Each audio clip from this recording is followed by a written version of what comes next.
Good day, and welcome to episode 23 of the Humble Pursuit podcast. I'm Bill, and I'm joined in studio with Tyler Yes. and Thomas. Hello, gentlemen. Good afternoon.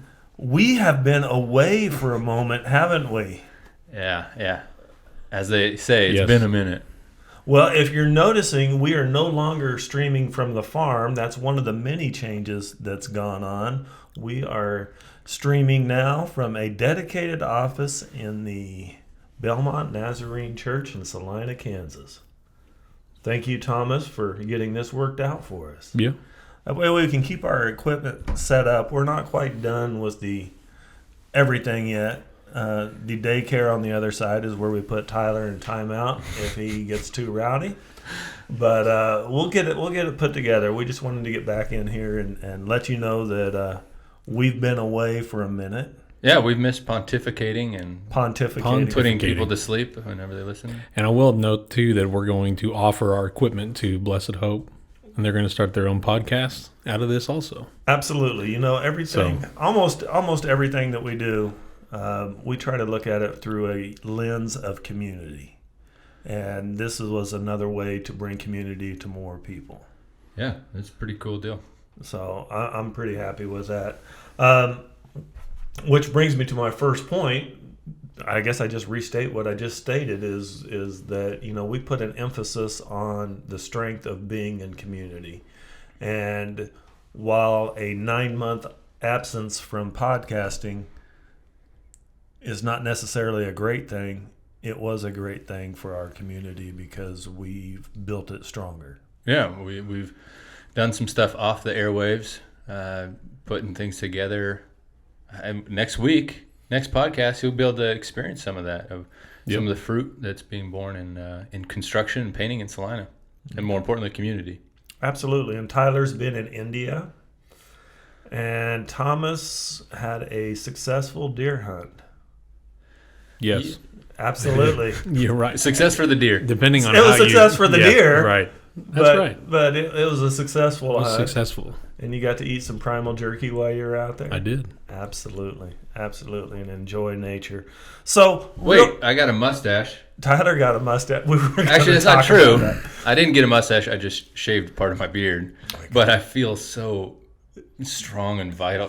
My vitality is displayed. You look very strong, Tyler. Yes. Sorry. Yes. Had to go there. Everybody, please comment below that Tyler looks extremely strong and he looks very manly. Thank you. And- I realize why I enjoy it is that it's the only part that isn't completely gray or balding. So there you go. I wasn't going to say anything, but I rock the gray and don't try to hide it. But Speaking of rocking gray, Thomas, I noticed. today is Thomas, Dun, wait a dun, second. dun. Wait a second. No, I noticed that Thomas is rocking a little bit of gray on the side of his. it's distinguished, is what It's it is. distinguished. Yep. Well, I am extra distinguished. You are. You You've got a little that. pepper with the salt. Little put no. Yes. The ratio. The ratio has changed. Salty. The balance of Salty. power is. Going towards which can we announce? Yes, announce. It is Billy's birthday. I don't know if are we going to say how old? I'm 52. All right. That's the actual age. That's not the lying age that I try to tell people. Oh, okay. I tried to tell somebody I was 38, and number one, they knew I was lying, and they asked me how old my oldest kid was, and I said 33. So they did the math, and it was like, oh, really? Yeah. Didn't work. Well, happy birthday, Bill. Well, thank you, gentlemen, and we got to have coffee this morning. That was a blessing. So, real quick, this is going to be a short episode. You can thank us later. But real quick, Thomas, how did you and I come to know each other? I don't know. We went to church together at one point in time. Or at least we were in the same 16 years ago-ish? Yeah. Okay. Yeah, but I don't think that's where we really met each other. I think it was having Bible study on like a Tuesday morning. At Tuesday It's kind of a morning random. at a coffee shop. Yep. And that was about 15 and a half years ago? It was, yep. Okay, so, and we've been doing weekly studies from then, so we connected and have a brotherhood. Mm-hmm. And then Tyler, how did you come Did we have into a the meet mix? cute? That's you know what that is. I don't. The romantic comedy. Oh crap! I have 3 daughters. Do we have some special moment where we like locked eyes and met something? Is there some connection that we have better than just where we meet? I'm just trying to figure out where you're going with this. What's a meet? I'm not gonna lie. Thomas, you know what a meet cute is. Come Thomas, on. I feel uncomfortable right now. You should. I feel uncomfortable right now. I was hoping the mustache comment would be the most awkward Right? this got, but Okay, so but did it we? was Well, let me ask you: did we have a meet cute? Is that what you call it? Well, I feel like there's an event in our backyard about foster care, and I remember hearing you speak, Okay. and you stood out as somebody like, that's the guy I want to be my friend or to mentor me, or I want to be involved in that guy's life. And so it might not be a meet cute, but it was, you don't come up with a different word because I can't. I'm not gonna buy. All right, into there's this no one. sparks that flew, but I knew early on that hey, it was kind of a cool, because most times you meet somebody at like a dinner party and you slowly get to know somebody's story over months, but I got to hear A lot, right there. and it was like, wow, that's somebody I want to learn from. And that was about 6 years ago. Is that about the right time frame? Mm-hmm. Okay, so about 6 years ago, and it wasn't too long after that you came in to start coming to the coffees. I must have passed some test. I was invited. Okay, and these are all leading questions. I'm Mm-hmm. hoping you know the answers to them. Okay. So it came into. So that's where we all got into community together and started doing life together. Now you brought something into community with you that you were working on. Oh yeah, well. Do you see how I just drove that bus? Community. Did you catch that? I caught it. That is what this podcast and what we care most about is about, like, building community, the body of Christ. And so we had seen, my wife and I, this need to, or an opportunity to do intentional living for people coming out of recovery or just difficult situations. So we had opened a home where people could live together in intentional, holding each other accountable, encouraging just the camaraderie to walk forward in their journey with Christ. And so we needed people to do that with, we realized early on. And What's your phrase? If you want to go fast, go alone. If you want to go far, go together. And Nice. we learned that somewhat the hard way. And so this fellowship of kind of, providing some leadership or some direction or just some oomph behind the Journey community has been some of what's connected us even more deeply. Thomas, Billy, and others. Others, absolutely. And hopefully we'll have some others on the podcast in the near future. So you had that going, and then you kind of invited us in. Yeah. And then we hammered on you for the next 3.5 years to Thomas mainly. Well, I think Thomas is good because he sees potential and doesn't just watch it and let it squander. He kept driving that there's more out there and there's different ways we can use community and that brotherhood kind of model outside of just living together but working together. So that's where we were in about February of this year. That all came to a decision point. That all came to a decision point. And from that rose what? Well, we got our first nonprofit registered. Journey Ventures Inc. Journey Ventures Inc. is registered with the state. We got our first construction company, an LLC, Journey Works LLC, created. And I think we've just gotten more people to buy in to what those things mean. And I think at this point we're really just getting started administratively with those things. But we're seeing some people start to fill some roles, and I feel like we've got a good foundation set for that, and which I think is a great time to start this again, because we can bring some people in, and then we can go back and listen to this and say, well, this is where we started in November, and then I'm expecting next year. I think investing in people is always a good option, and I think by doing that and starting this, we're going to see some really, really good dividends come out of it. So ultimately, starting an LLC and starting a company from idea to fruition is one of the great reasons why we haven't been on for the last 9 months. We've been... It has been some all hands on deck. We wanted to start things right. And so that's that wasn't just the administrative stuff. That was pouring into the gentleman who might be on a future podcast. We're excited to have on. Getting this LLC the paperwork ready, but also just the mission behind it, because there's a lot of construction, painting crews out there. But how do we do this in a way that pours into the people in it, the people we work for, the other people on the job site? How do we do that right? Because what we realized was, you can leave a tough lifestyle and find go to treatment, get in a nice home where you're supportive and everything, but then you go to the job site and you're right back with all the same temptations, and the difficult situations find you there. And so how do we create a workplace where people, it's actually a place where they're poured into, lifted up, rather than torn back down? Absolutely. Yeah, and So I that's think, what we're doing. and I think too, it's not just people that have come from one particular place. It's anybody who is used to this grinded out existence that we have all bought into, that you have to work 50, 60 hours a week until someday you can be happy later, and then not have any contentment now and not have any fulfillment in what you do every day other than it's just my grinded out, and I think trying to challenge that and change it and to say, yeah, if you came from addiction, this is a place for you. If you came from a place of settling in your life, this is the thing for you. But you can come here and you can contribute and you can help build something and build other people up. And it's more than just a job. That's how I always felt about Journey Works in the first place, is what we do every day should mean more than just I'm trying to just get by, Purpose and a paycheck. I think hopefully we were able to accomplish that. In that order. Purpose, yes. I don't know. People working there might want the paycheck first, but purpose is a nice cherry on top. But yeah. Very nice. Very nice. So how do you think that this last year has affected us as a brotherhood, as a tight little community within the community, a microcosm, if you will? Look it up if you don't know what it means. What's if you want to walk on water, you have to get out of the boat. It's been interesting. Like, we used to just be on the cruise ship together. Like, oh, this is neat, following Jesus together. But this was stepping out of the boat together. And that was cool. So I think there's an increased trust of God, increased trust of each other. It's been neat to see each other's skills, passions, gifts be used.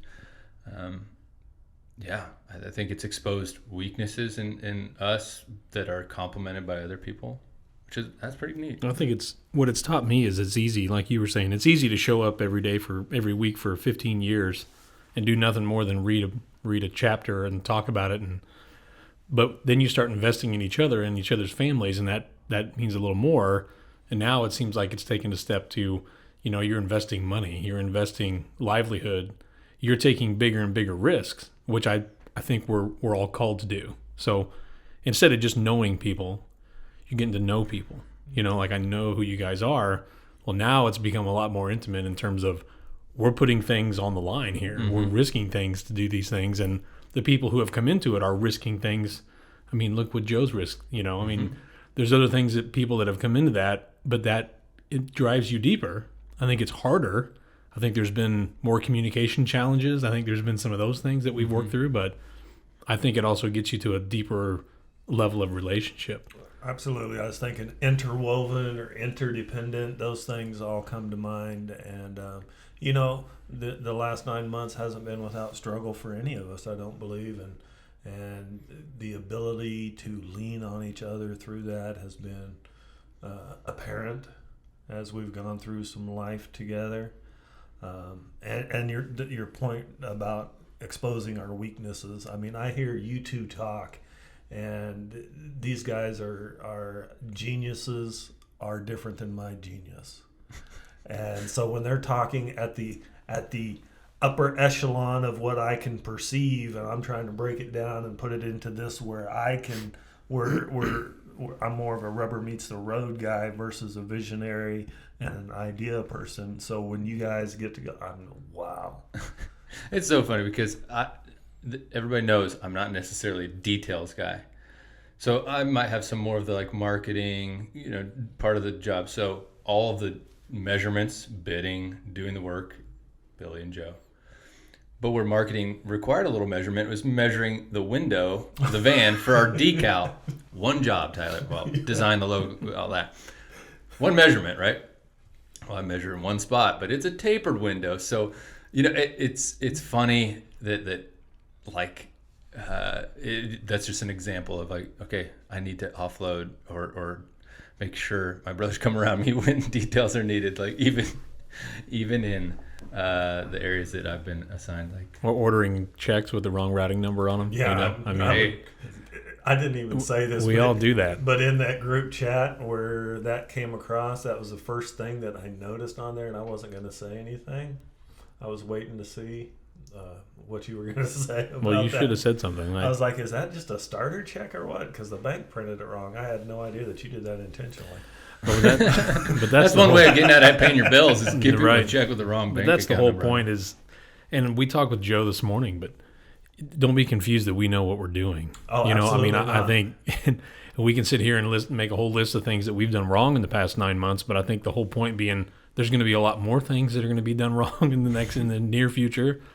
But why are we making those mistakes in the first place? And what are we moving towards? And I feel like we've continued to move in that direction, in a positive direction. But we all have things that we're good at and not good at, and we just have to know that this is an imperfect process, and we don't have all this figured out. And I think what I want to relay to people listening to this, you may be like, how does Journey Works, Journey Ventures in Salina, Kansas, what does that mean to me? And what I would want to express through this episode is the value of community. And if you're not in that community, you have to take risks and go out and create that community. And, we've been investing in this community for over 15 years. It's grown slowly. There's been painful processes, but the rewards that we received from being in community, the accountability that we've received, the support that we've received, the love and the knowing of the families that we received they're all just the greatest gifts that you could get. That's funny. Yeah, I mean, I think about, so the idea of Journey, if that came kind of from God through me, whatever, I've been having ideas for 15 years. But it wasn't until I was in community that it got to be become a reality, right? So if you're really good at executing things, what are you going to execute unless you're connected with the people who are, putting those ideas and opportunities in front of you? So yeah, on our own, it's pretty sad. I mean, I think back to a lot of sketch pads and a lot of things that just were absent brothers who could, I could do stuff with. So I'm grateful for you guys. It's been fun. Absolutely. Thomas, any other thoughts on that? No, I just think about personally the past 9 months. I've just felt it's been really difficult for me to balance all my kids and the things they're doing and work and the things that's going on and, being married and, having things that matter going on in your life. And still, it's been easy at times, if I'm being honest, to just say, I'm going to take that stuff's back burner. Like any of the Journey stuff is important, but not as important as what I'm doing. And so it's been this constant struggle to kind of realign, say, no, those are still things I believe in and still things that deserve time and deserve money and deserve attention, even though it's very easy just to say, I've got enough going on. I'm just going to stick with that. And so I think that's one thing I would encourage people to consider with community is that it's not just lockstep easy to, hey, it just flows with everything I'm doing. Sometimes it's like, man, I'm going to have to be intentional to show up for these things and give up weekends or evenings or money or whatever it might be for other people. I mean, I know that makes me sound incredibly selfish, but it's easy to just say that's not my priority right now. And ultimately, and you're one of the people who've really taught me this in life, is that time is the most valued commodity that we have to trade. And you have to be putting it in the right spaces. And this community living, walking through life with people is a worthy investment. It is. But you're right, it's not easy. I can't count the number of times in the past 9 months, if we're talking about that time frame, that I've thought about pulling the eject button on just when things get difficult and I just don't know the answer or how to deal with the stress of relationships and when they're difficult. I feel like I can just leave, right? Just the other things are more important, my family and this stuff, but there's value there. And as long as what has helped me take my hand off the eject button or whatever in the cockpit is realizing, Jesus, take the wheel. Like I shouldn't be in charge of like leaving. And even as it moves forward, I need to really put more trust in God and his timing and how this is all going to be manifest. So, and I think we do that by staying in touch and hearing from each other. Because I know that, hey, if I'm going to bail on this, I'm also bailing on you. And that we stay in touch on this and continue to support. And sometimes your energy, Elaine and I say this in our marriage all the time. Sometimes it's 50-50, sometimes it's 99-1. And it's the same thing here. Sometimes I can't do that, so you do it, or you can't do it, so I do it. But that's the whole point. Like we always said with our kids when they were little, we're like, if anything else was this hard in your life, you'd quit. But it's your kids. And so you can do it for as long as you have to do it. And I'm starting to see some similarities in these type of events and these type of things we're taking on. Is if anything else, if it was just about making money, you'd be like, there's got to be an easier way to make money. Right. Yeah. That lottery. When we were in India, the Jesus followers in India, they all call each other brother, sister. Like, so if I was talking to somebody at church, it's brother Kaushik, and they would say sister Lydia and all that. And I wonder if that's part of that. Like, you would never turn your back on family, right? Like you said, like you never, if they view each other as family, and they use that term to describe it to each other because they realize how deep of a connection and commitment they have to be, especially in a country where, they're being persecuted. It's not easy to follow Jesus in that country. So we've got to stick together. And I think that's what we're trying to do here is put ourselves intentionally in places where we have to stick together to succeed. Brother Bill, Brother Thomas. Brother Tyler. Need a razor. I think we could probably go on, but I think we ought to start looking to wrap this one up. And now that we do have a dedicated space, we'll work on getting it set up a little more user friendly so that you're not trying to put your legs through a crossbar and make sure our sound's good. I think we'll be back more often. Next week we're going to be on with someone I think you guys are really going to want to hear from. One of the things that we talked about, obviously we talked a lot about community, and community has its ups and downs, and this week we had a down. And I think we need to acknowledge that. And we lost a dear friend named Jake Luther. Wonderful guy. It was a pretty rough week in community, but as I went to the funeral and reception, I couldn't help but notice that's a legacy that he left. He left a legacy of love, a legacy of smiles, a legacy of impacting lives, and you saw it in the faces and heard it in the stories of the people that were there. And that's a little different way of thinking. Mm-hmm, mm-hmm. I think we're a better community for having somebody like that in it. Yeah, he poured into community. He was one of the founding anchors, the leaders of the men's journey home. He really took that role seriously, even as a young guy. He really stepped into leadership there. And when we shared some reflections at the reception afterwards, one thing that I didn't acknowledge when I looked around that room that I should have was, we talked a lot about how he poured into people and he cared, but there were a lot of people who were faithful to him through the years. And I think that should be acknowledged of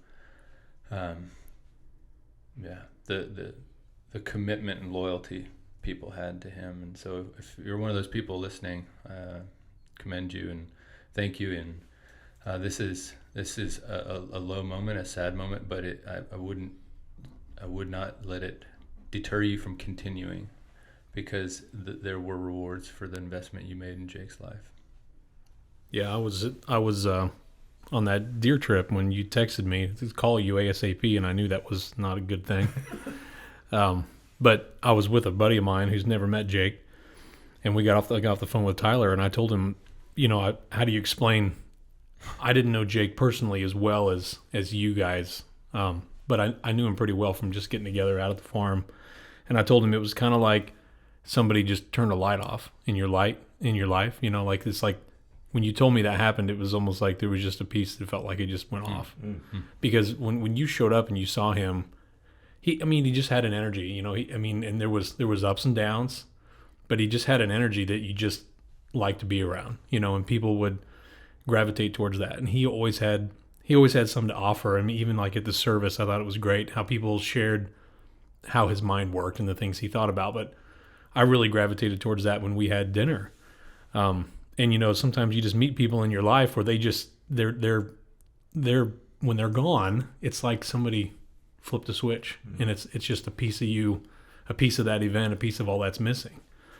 But all that being said, on Saturday, it was pretty humbling to see the people that showed up. I mean, you had to switch to a different church so you could fit all the people in, and it wasn't people there for any other reason than the fact that they really love the guy. Right. So you speak about community and you speak about what that means. That I couldn't think of a better illustration than what that looked like on Saturday. Absolutely. Yeah, I talked to a business leader in Salina and a medical professional afterwards who were at the funeral, and they've had global impact. They're lived a long, full life, and they know that at their funeral they will not have as many people as Jake Luther did in his 26 years of touching lives. All right, so who bought our lunch today? JourneyWorks, McAllister. JourneyWorks. JourneyWorks is our new sponsor. It's our sponsor, our food sponsor. We are sponsored by JourneyWorks Incorporated. LLC. Okay. Lawyers want to clarify that. Okay. Well, we're sponsored by JourneyWorks, and so if you have any painting, drywall, general construction needs in Salina, Kansas, give us a call at some number that I don't know what it is. 785-536-0123. Nice. And then our unofficial sponsor for this whole thing that's been on the ride with us has been Primal Jerky. It's local Kansas-made beef jerky. Thomas just took some hunting with him. And in, 2 weeks, we'll be taking some more hunting with us. Yes, we will. Yes, we will. But I haven't talked to Bo and Devin recently. Devin is like in the top 25 in the nation of arm wrestlers right now. If you need proof that the founders are benefiting from their product. Right. If you eat Primal Jerky, you will be able to win the Arm Wrestling Championship of America. That's what he said. Guaranteed. It's a guarantee on every bag. But I'll get with him before our next episode. Our last official count was 129 bags that we've enjoyed. And we'll continue to push their product because they're great guys and they make a quality product. So is there any closing thoughts, parting thoughts before we get out of here today? I don't know. It's snowing outside, and I think it was snowing the last time we had a podcast. So let's not do that again. Nice. Let's not wait that full season. I think this, I don't have a lot to say, but I think this set the foundation. I think next week is going to really start to illustrate what this means in action. And so I'm really looking forward to I'm kind of thinking that he might have to be on multiple episodes so that we can really dive. He's got a story. Yeah. Yes. I'm really thinking he might have to be. Well, we do have an internet presence. If you'd like to check us out, we have a Facebook page at The Humble Pursuit Podcast. We have a YouTube page. If you're watching this, you found a YouTube page. If not, search The Humble Pursuit because I don't know what it's actually called. And we have a Twitter page at Humble Pursuit. I have actually started using Twitter. Because Elon Musk is your buddy? Or I'm not going to say whether Elon called me up and said, hey, we Bill, need some good content. We need a content creator on here because I don't create much content. But I've started using it and building a page. So we do have a Twitter page. It's at Humble Pursuit. And in closing, just remind everybody to never settle, never give up. Live life with urgency to the fullest and in abundance. Face your legacy every day. The only day guaranteed is yesterday. For Thomas, Tyler, and myself, God bless. We're out.